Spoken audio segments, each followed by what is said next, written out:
Hi, in this week's update I wanted to talk about trade and the death of globalisation.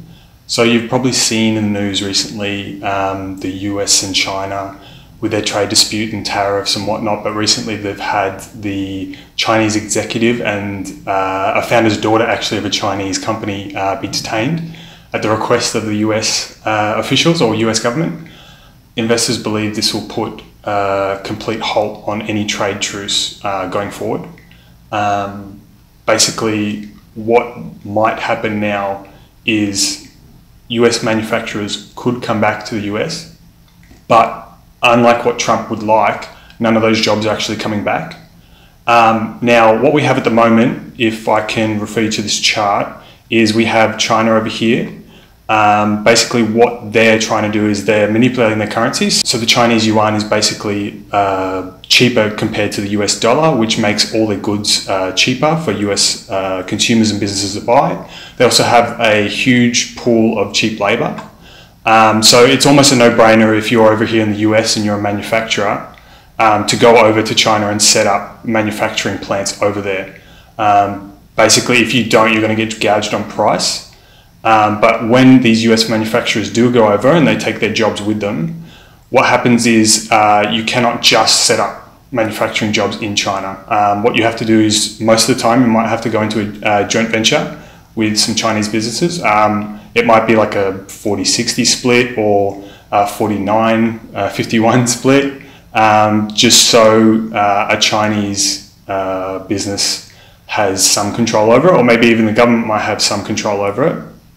What also might happen along with these JVs when a manufacturer goes over into China, is they might require the US business to transfer some of their technology and processes, which might be their secret sauce, or that might be their competitive advantage over other manufacturers. They might be required to give that up to their joint venture partner or to policymakers in China. And this is where Trump comes in, and he's particularly not happy about this. So jobs are going over there, US innovation is going over there, it's being used against the US. So basically what we have Trump putting taxes on all sorts of Chinese goods, encouraging them to buy more US goods and trying to limit technology transfers as much as possible. But the problem is more taxes is not going to bring those jobs back. It might bring manufacturers to it might bring suppliers to divert their purchases from Chinese manufacturers, but it will not bring those jobs back.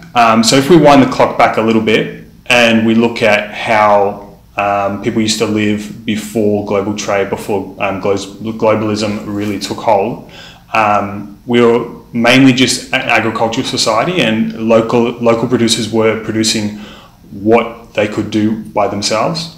But what has happened since the 1800s and the Industrial Revolution is trade specialization has opened up the world to globalism.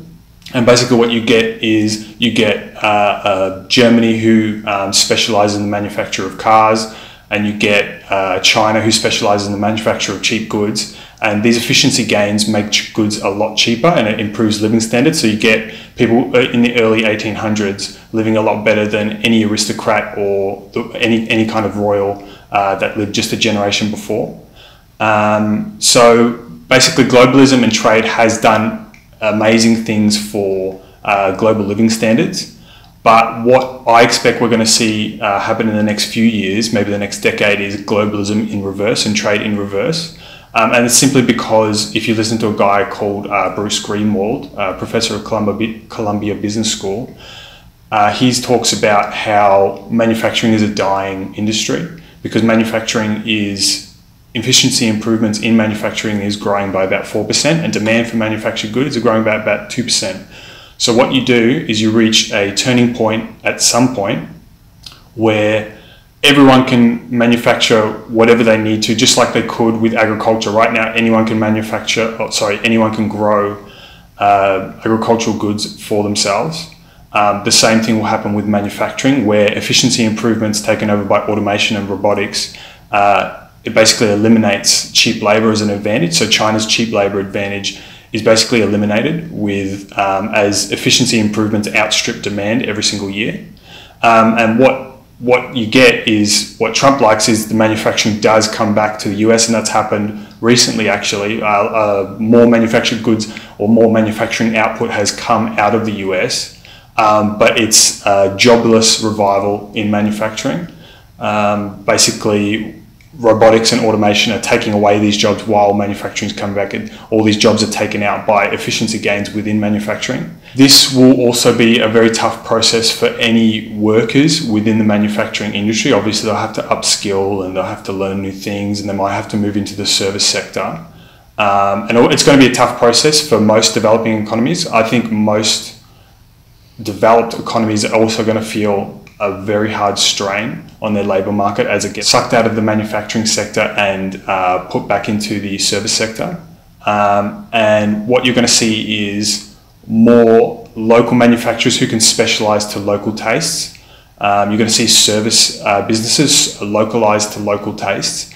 And for you as the individual investor, what you want to look for is these local manufacturers and local service businesses that can dominate within a local area because they have access to more information, or they might have built infrastructure which allows them to advertise more, or either or. So I think this whole trade war is a little bit redundant, even though it does make markets move up and down.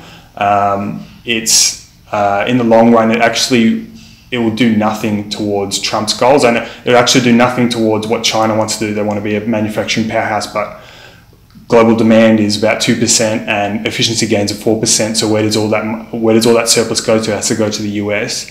But sooner or later, those manufacturing facilities go over to the US, and local supply meets local demand. And that's why, as I said before, you as the individual investor, you want to look at these local manufacturers, local services businesses, where they can dominate with existing infrastructure or some type of advantage. Remember to like and subscribe below if you enjoyed this video and you want to see more future weekly updates.